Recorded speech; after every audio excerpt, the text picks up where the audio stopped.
మనందరికీ తెలిసిందే చేయకూడని పనులు రెండుంటాయి. అందులో ఒకటి దొంగతనం అయితే ఇంకొకటి ఇంకేదో. అది మీ ఆలోచనకే వదిలేస్తున్నాను. తినడానికి ఇంట్లో ఏమీ లేకుంటే పచ్చడి మెతుకులు వేసుకొని తిని బతకచ్చు. ఏమో నా ఆలోచన అయితే ఇలానే ఉంటుంది. కష్టపడి సంపాదించుకొని కొనుక్కున్నది ఏదైనా మనదవుతుంది, కొట్టేస్తే కాదు. అలా కాకుండా ఎవరైనా మనకి ఊరికినే ఏదైనా ఇస్తా అంటే వాళ్ళు మన దగ్గర నుంచి ఏదో ఆశిస్తున్నారు అనే అర్థం. ఊరికే వచ్చింది ఏది కూడా మనకి వద్దు, అది మనది కాదు. మనకి ఓపికన్నంత వరకు కష్టపడదాం, ఉన్నదే తిందాం అనే రకాన్ని నేను. ఫోన్ ఓపెన్ చేస్తూ ఇప్పుడు ఇదంతా ఎందుకు చెప్తున్నా అంటే, సికింద్రాబాద్ స్టేషన్లో దిగేటప్పుడు నా హస్బెండ్ ప్యాంట్ పాకెట్లో ఉన్న ఫోన్ కొట్టేశారు. ట్రైన్ దిగే ముందు ప్యాంట్లో పెట్టుకునే దిగారు. దిగిన తర్వాత క్యాబ్ బుక్ చేద్దామని ఫోన్ చూస్తే లేదు.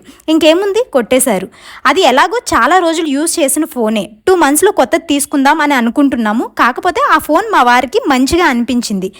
పాతదైనా సరే ఇంకా ఆ ఫోన్నే యూజ్ చేస్తున్నారు. అది అమ్ముకుంటే ఎంత వస్తుంది వాళ్ళకి? 1000 లేదా 1500. ఇంకా ఫోన్ కొనేంత వరకు మనకి దాంతో ఉన్న అవసరాలు పనులు ఆపుకోవడమే కదా. అందరూ అంటుంటే విన్నా, సికింద్రాబాద్ స్టేషన్లో దొంగలు ఉంటారు జాగ్రత్త అని. మేము ఎక్స్పీరియన్స్ అయితేనే తెలిసింది. దొంగలు సికింద్రాబాద్లోనే కాదు, ఎక్కడైనా ఉంటారు. మీరు కూడా కాస్త జాగ్రత్తగా ఉండండి. అండ్ ఇంకేముంది, తిరుపతి నుంచి రాగానే కొత్త ఫోన్ కొనాల్సి వచ్చింది. దీని ప్రైస్ 17,000 పడింది. ఎవరికైనా కావాలంటే చెప్పండి, లింక్ ప్రొవైడ్ చేస్తాను.